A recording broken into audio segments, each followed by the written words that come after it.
দুর্নীতির বিরুদ্ধে ফের কড়া অবস্থান মুখ্যমন্ত্রী শুভেন্দু অধিকারীর। মঙ্গলবার উত্তর চব্বিশ পরগনা, নদিয়া এবং হুগলি জেলার প্রশাসনিক আধিকারিকদের নিয়ে গুরুত্বপূর্ণ বৈঠক করেন তিনি। সেই বৈঠকেই উত্তর চব্বিশ পরগনা জেলা পরিষদের স্পেশাল অডিটের নির্দেশ দেন মুখ্যমন্ত্রী। তাৎপর্যপূর্ণ বিষয় হলো, মঙ্গলবারের বৈঠকের বিশেষ তাৎপর্য ছিল উপস্থিতির তালিকা। কারণ সেখানে দেখা যায় তৃণমূলের একাধিক বিধায়ককে। তাদের মধ্যে ছিলেন দলের বিদ্রোহী মুখ কাকলি ঘোষ দস্তিদারও। পাশাপাশি উপস্থিত ছিলেন দেগঙ্গা সদ্য নির্বাচিত বিধায়ক আনিসুর রহমান বিদেশ, স্বরূপনগরের বীণা মণ্ডল, হারোয়ার আব্দুল মতিন, বাদুরিয়ার বুরহানুল মুকাদ্দিম, মিনাখার উষারানী মণ্ডল এবং বসিরহাটের সুরজিৎ মিত্র বাদল। এই পরিস্থিতিতে তাদের সামনেই দুর্নীতি নিয়ে মুখ্যমন্ত্রীর সরাসরি বার্তা রাজনৈতিকভাবে যথেষ্ট তাৎপর্যপূর্ণ। বিশেষ করে উত্তর চব্বিশ পরগনা জেলা পরিষদ নিয়ে ঘোষণা করে শুভেন্দু অধিকারী স্পষ্ট বুঝিয়ে দেন, আর্থিক অনিয়ম বা প্রশাসনিক দুর্নীতি বিষয়ে কোনো রকম শিথিলতা দেখাতে নারাজ তার সরকার। রাজনৈতিক মহলের মতে, নতুন সরকারের দুর্নীতি বিরোধী অবস্থানকে আরও জোরালো করতেই এই পদক্ষেপ।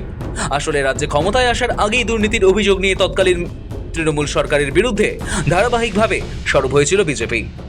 ভোট প্রচার থেকে শুরু করে বিধানসভা সর্বত্রই সেই ইস্যুকে সামনে রাখা হয়েছিল।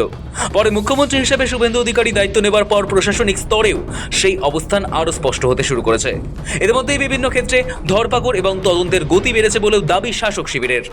মঙ্গলবারের বৈঠক শেষে সাংবাদিকদের মুখোমুখি হয়ে শুভেন্দু বলেন, নতুন জনপ্রতিনিধিদের সঙ্গে প্রশাসনের সমন্বয় গড়ে তোলাই এখন তার সরকারের প্রধান লক্ষ্য। তার কথায়, ঠিক কেমনভাবে রাজ্য চালাতে চাইছেন, সংকল্পপত্র কি, তা প্রতিটি সরকারি দপ্তরে পৌঁছে যাওয়া অত্যন্ত প্রয়োজন। আর সেই উদ্দেশ্যেই এই ধরনের বৈঠকের আয়োজন করা হচ্ছে।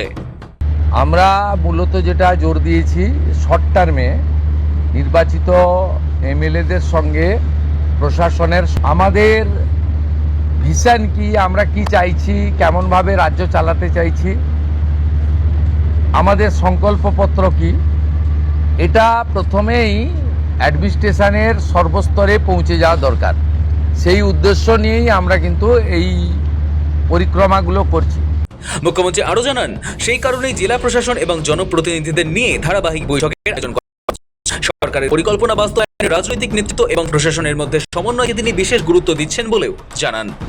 মঙ্গলবারের বৈঠকের আগে সরকারের প্রশাসনিক বৈঠকের ধরন নিয়েও তীব্র সমালোচনা করেন শুভেন্দু। তিনি অভিযোগ করেন, অতীতে সরকারি বৈঠকের নামে বিপুল অর্থ খরচ করা হতো। তার কথায়, একটা বৈঠকের জন্য কত কোটি কোটি টাকা ব্যয় হতো সবাই দেখেছেন। দিনের পর দিন বিশাল আয়োজন চলতো, হেলিকপ্টার নামতো। বিজেপি সরকার সেই পথে হাঁটতে চায় না। আপনারা এর আগে মিটিংগুলোতে দেখেছেন কত কোটি কোটি টাকা খরচ করা হয়েছে। এই কলকাতা থেকে কল্যাণী আসতে 1 ঘন্টা লাগে এখন জাতীয় সড়কের যুগে, সেখানেও হেলিকপ্টার ব্যবহার করা হয়েছে। এখানে কত রকমের খাবারের ব্যবস্থা, নিশ্চয়ই সারাদিন আছে, দুপুরবেলা একটু খাবার দিতে হবে। এখানে কত গাড়ির মেলা, এখানে অফিসাররা গাড়ি শেয়ার করে এসেছেন।